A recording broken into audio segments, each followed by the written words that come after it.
New Jersey bets big on Atlantic City with a $250 million investment and state-run tourism district. We're live on the boardwalk with details.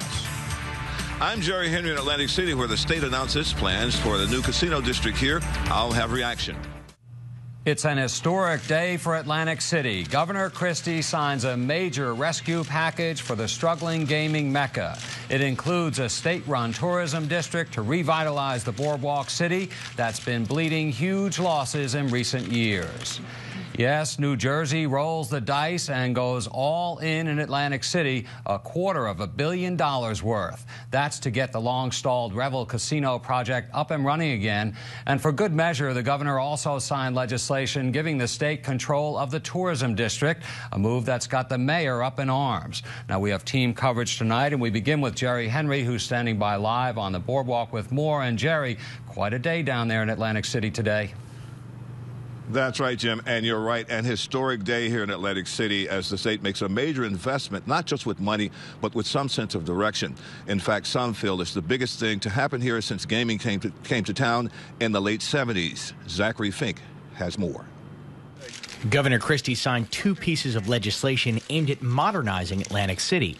The first creates a tourism district. The second consolidates the various agencies that oversee the city into the Casino Reinvestment Development Authority, or CREDA, which has been forced to subsidize the horse racing industry in New Jersey with gambling revenue from Atlantic City. The history of CREDA sending money that's generated in Atlantic City all over the state of New Jersey, in my view, a sad history is over. Money generated in Atlantic City will stay in Atlantic City. 6 months ago, Christie was on the boardwalk in Atlantic City to endorse the findings of the Hansen Commission, which was charged with coming up with a plan for the famous city on the sea, who many feared had seen its best days. Christie called for a state-run tourism district, which would look something like this, although the CRDA has 90 days to make adjustments to the final map. Areas highlighted in red within the city would fall under the state's control. This move was opposed by some local leaders. You know, a lot of people have ignored Atlantic City for a lot of years. Republicans and Democrats, probably for the last 20. We saw competition coming. We saw the problems that was going on in the city. And administration after administration just looked the other way. This governor had the courage to tackle a very, very difficult situation. Christie and Sweeney made the announcement in the half-finished lobby of the Revel Casino project, which had been stalled. But with a new partnership involving the state, Revel will now restart and is expected to open by June of next year. There's $1.155 billion in private financing that will be used to complete the project that you are sitting in right now. This morning, the Economic Development Authority, about 15 minutes ago, approved $261 million in ERG funding for this project. The $261 million will be invested by the state on infrastructure improvements similar to what the state agreed to do for the new Meadowlands Stadium 6 years ago. However, unlike in that deal, in effect, Revel would pay back the money to the state over 20 years, assuming the project were a success. When completed, Revel would be Atlantic City's largest casino with 3,800 hotel rooms. It would create roughly 5,500 permanent jobs and 2,600 construction jobs. Atlantic City casino revenue has declined for 4 straight years, which has coincided with new gaming options popping up in neighboring Pennsylvania and even New York State. The rules governing Atlantic City go back to the 1970s when gambling was first legalized. Insiders say the state's relationship with the city needed a reboot. Christie, Sweeney, and others say this plan will help put AC ahead of the competition and recapture its past glory as a destination resort.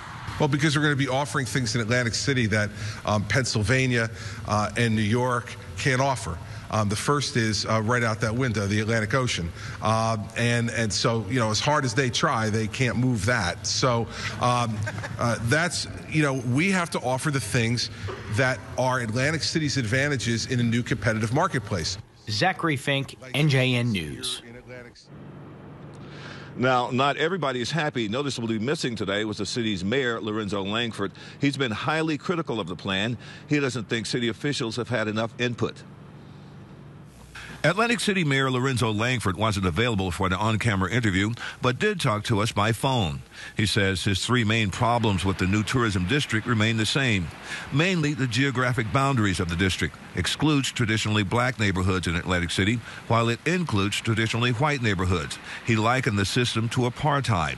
Those comments were criticized by both the governor and Senate President Steve Sweeney. You know, he is playing to the lowest common denominator and to the worst in our society, and he should be ashamed of himself. He should be ashamed of himself for those comments. And I believe that my Attorney General, who is also African American, told him the same thing yesterday. Those kind of comments are just shameful. And you know, listen, I understand that he didn't want this to happen. I understand that. But the people of this region have been waiting too long for effective leadership in this city. They've been waiting too long for someone to turn this around. The joke of being on the phone with the press, get the governor on the phone, is what the problem is. If the mayor wanted to have input in this process, he could have called me. He could have sent his attorneys to us. He could have done a lot of things.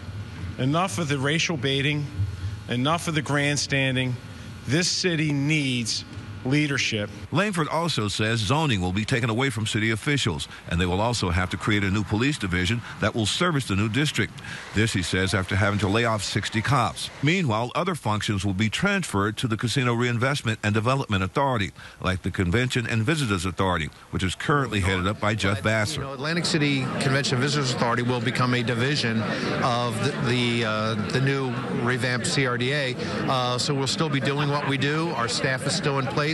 We'll still be promoting the convention business and the tourism business, and hopefully we'll have more funds to do that with. So I see it as a win-win.